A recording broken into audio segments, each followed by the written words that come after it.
வணக்கம். வரலாறு அறிவோம் நிகழ்ச்சியில் உங்களை சந்திப்பது நான் ஐசக். இன்றைய கட்டிடக்கலைகளில் சிறந்த ஒரு கலைஞனை நீங்கள் கண்டதுண்டா? கண்டிப்பாக வரலாற்றில் கண்டறிய முடியும். சுமார் 2000 வருடத்திற்கு முன்பாக கட்டிய கட்டிடத்தை இன்று வரை அசையாது ஓர் சோழன் கட்டியிருக்கான் என்றால் எவ்வளவு பெரிய சிறப்பு அதில் உண்டு. ஆம், நாம் யாரை பற்றி பார்க்க போகிறோம் என்பதை முன்பாகவே உங்களுக்கு சொல்லிவிட்டேன். கரிகால் சோழன் அவர்களை பற்றிய வரலாற்றை நம் வரலாறு அறிவோம் நிகழ்ச்சியில் பார்ப்போம். வாருங்கள். முற்கால சோழர்களில் மிகவும் புகழ்பெற்ற அரசனாக திகழ்ந்தவர் கரிகால சோழன். இவரது தந்தை இளம்சேட் சென்னி, தாயார் வேளிர்குல இளவரசி. இவர்களுக்கு மகனாக பிறந்தவர் கரிகால சோழன். இவர் கிமு 270 ஆண்டுகளுக்கு முன்பும் கிபி 180 ஆண்டுகளுக்கும் இடைப்பட்ட ஒரு கால வரலாறாக இப்பொழுது நாம் பார்க்கலாம். சுமார் 2000 ஆண்டுகளுக்கு முன்பே கற்பாறைகளை கொண்டு கல்லணை கட்டி நீர்ப்பாசனத்திற்கு முன்னோடியாக திகழ்ந்தார் என்கிற பெருமை கொண்ட ஒரு அரசனாக திகழ்ந்தவர் கரிகால சோழன். உலகின் மிக பழமையான அணைகளில் ஒன்றாக கருதப்படும் கல்லணையை கட்டிய முற்கால சோழர்களில் ஒருவரான இந்த கரிகால சோழன் என்பவர்தான் தனக்கு பிறகான காலத்தில் சோழ வம்சம் மிக பெரும் சக்தி வாய்ந்த அரசாக மாற அடித்தளம் அமைத்தார் என வரலாற்று ஆசிரியர்கள் சிலர் கூறுகின்றனர். அந்த வகையில் கரிகால சோழனின் வரலாறு மற்றும் அவர் குறித்த சிறப்பு தகவல்களை இனி விரிவாக பார்ப்போம். முற்கால சோழர்களில் மிக முக்கியமான மன்னரான கரிகால சோழனின் ஆட்சி காலத்தில் காவிரி பூம்பட்டினம் துறைமுக நகரமாக திகழ்ந்தது. உழவு தொழிலை ஊக்குவித்து பல நீர்ப்பாசன திட்டங்களை ஏற்படுத்தினார்.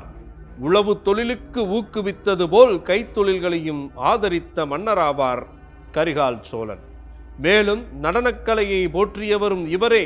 ஆட்சி காலத்தில் கிராம பொருளாதாரம் நகர பொருளாதாரம் வலுப்பெறத் தொடங்கியது. குறிப்பாக சொல்ல வேண்டுமென்றால் கரிகாலன் தொலைநோக்குடன் சிந்தித்து இருப்பதுதான் இங்கு சிறப்பு.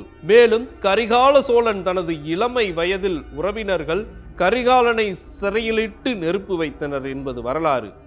இந்நெருப்பில் இருந்து தப்பித்து குதித்து ஓடிய போது கால் எரிந்து விடவே இவருக்கு கரிகாலன் என பெயர் அளிக்கப்பட்டது. அன்றைய அரசனாக திகழ்ந்த கரிகால் சோழன் அவர்கள் தனக்கு துணையாக வேளிர்குல பெண்ணை இளவரசியாக்கினார். அப்படி அவர்களுக்கு பிறந்த நலங்கிள்ளி நெடுங்கிள்ளி என்ற 2 ஆண் குழந்தையும் ஒரு அழகான ஆதிமந்தி என்ற ஒரு பெண் குழந்தையும் பெற்றெடுத்து இக்குழந்தைகளின் வரலாற்றை அடுத்து நாம் காண்போம். முற்கால சோழர்களில் மிகவும் புகழ்பெற்ற சோழ மன்னராக கரிகால சோழன் சோழ நாட்டு தலைநகராக விளங்கிய உறையூரில் இளம்சேட் சென்னி என்கிற அரசனுக்கும் வேளிர்குல இளவரசிக்கும் மகனாக பிறந்தவர் கரிகால் சோழன். இவரது காலம் கிமு 270 முதல் கிபி 180 ஆகிய ஆண்டுகளுக்கு இடைப்பட்ட காலமாக இருக்கலாம் என வரலாற்று அறிஞர்களால் கருதப்படுகிறது.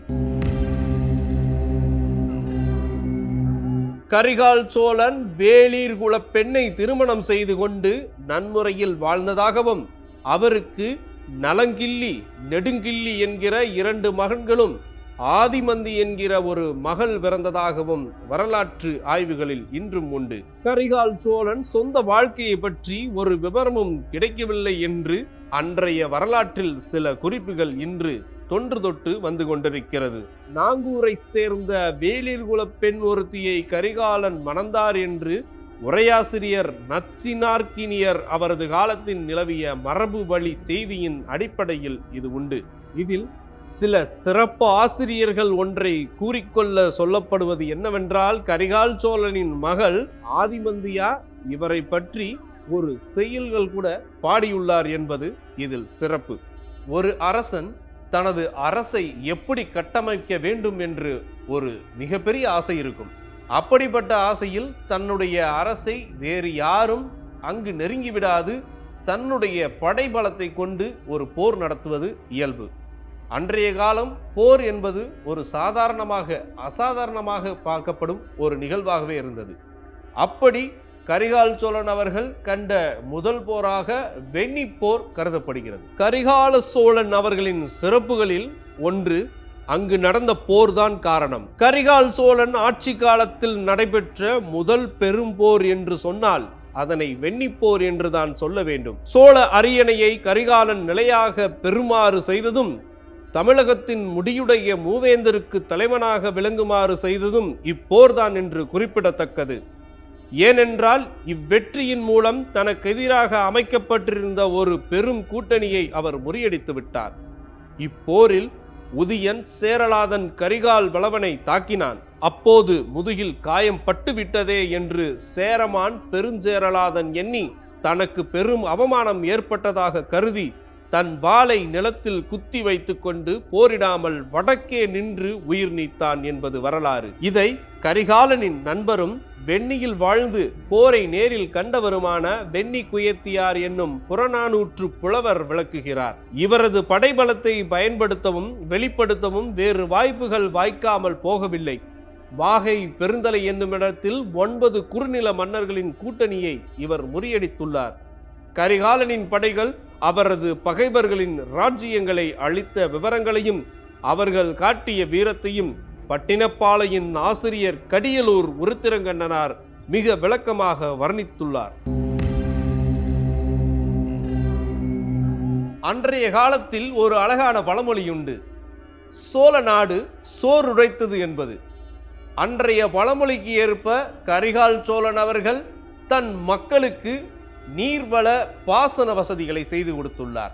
அப்படி நீர் ஆதாரங்களை திரட்டி ஓர் கல்லணையாக கட்டுகிறார். அப்படி கல்லணை கட்டுவதன் மூலம் அதை சுற்றியுள்ள கிராமங்களும் நகரங்களும் செழிப்பாக வளரும் என்று அன்றே கணித்துள்ளார் கரிகால சோழன். அப்படி அவர் அன்றைய கல்லணையை கட்டாமல் இருந்திருந்தால் இன்றைக்கு காவிரி படுகை ஒன்றே இருந்திருக்காது. அதை பற்றி நாம் பார்ப்போம். கரிகால் சோழன் இவ்வளவு பெரிய போரை செய்துவிட்டு ஒரு சாதனையை செய்யாமல் இருந்திருப்பாரா? சோழ நாடு சோறுடைத்து என்கிற பழமொழிக்கேற்ப அக்காலம் முதலே சோழ நாடு என்பது மக்களுக்கு உணவை தருகின்ற பயிர் தொழிலை முதன்மையாக கொண்ட ஒரு நாடாக விளங்கியது. இதனை கருத்தில் கொண்டு கரிகால சோழன் பல வகையான நீர்ப்பாசன திட்டங்களை செயல்படுத்தி உழவு தொழில் சிறந்து விளங்க வழிவகை செய்துள்ளார். தற்காலத்தில் திருச்சிராப்பள்ளி மாவட்டத்தில் உள்ள உறையூர் எனும் ஊரை தலைநகராக கொண்டு ஆண்ட கரிகால சோழனின் மிகப்பெரிய சாதனைகளில் ஒன்றாக கருதப்படுவது அவர் கட்டிய கல்லணை எனப்படும் நீர்ப்பாசன அணையாகும். இந்த கல்லணை தற்போது திருச்சிராப்பள்ளி மாவட்டம் அரசன்குடி என்கிற ஊருக்கு அருகில் அமைந்துள்ளது. கல்லணையின் நீளம் சுமார் 1080 அடியாகும். அகலம் 66 அடி, உயரம் 18 அடியாக கணக்கிடப்பட்டுள்ளது.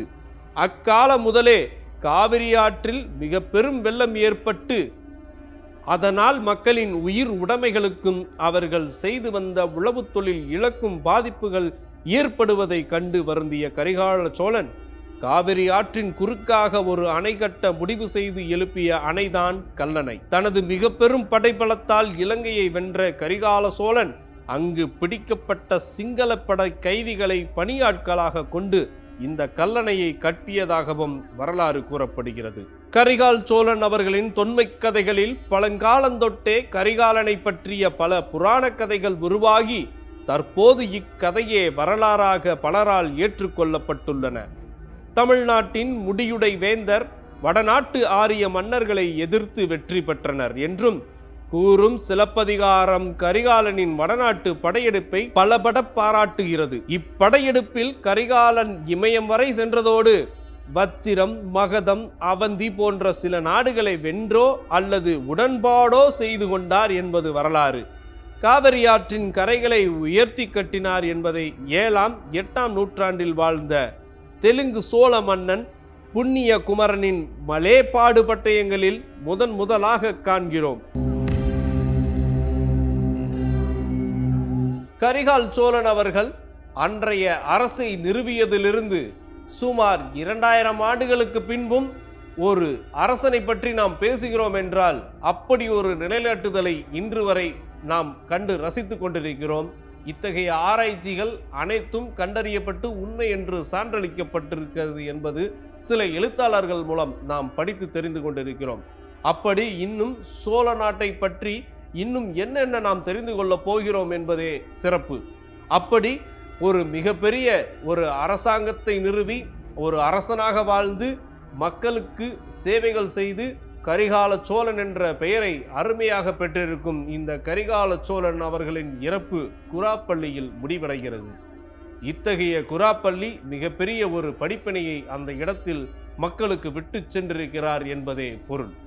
இவரது புனைவுகள் பற்றி இன்றைய எழுத்தாளர்களால் எழுதப்படுவது வானவள்ளி சி. வெற்றிவேல் எனும் எழுத்தாளரால் எழுதப்பட்ட கரிகார் பெருவளத்தானின் முழு வரலாற்றையும் உள்ளடக்கி இருப்பதாகவும், கரிகாலன் தீ வைக்கப்பட்ட மாளிகையிலிருந்து தப்பித்தது முதல் அவன் தனக்குரிய அரியணையை பெற்று இமயமறை வெற்றி பெற்றது வரையிலான வரலாற்றை புதினம் 4 பாகங்களை உள்ளடக்கியதாக இப்படி சில வெளிப்பாடுகள் நாம் காணலாம். கரிகால் சோழன் அவர்கள் இறப்பின் தருவாயில் கூட கரிகால் சோழன் இறுதியில் குராப்பள்ளி என்ற இடத்தில் உலக வாழ்வை நீத்தார் என்பது தெரிகிறது. குராப்பள்ளி என்பது குரா மரத்தை தலமரமாக கொண்ட திருவிடை சிவத்தலமாகும் என்று கருதப்படுகிறது. வாழ்க கரிகால் சோழன்! கல்லணை இன்று வரை ஒரு நிலையான சிற்பியாக அங்கு நின்ற கரிகால் சோழன் வாழ்க வாழ்க! மீண்டும் வரலாறு அறிவோம் நிகழ்ச்சியில் உங்களை புது அரசனை பற்றி நாம் பேச காத்திருக்கிறோம்.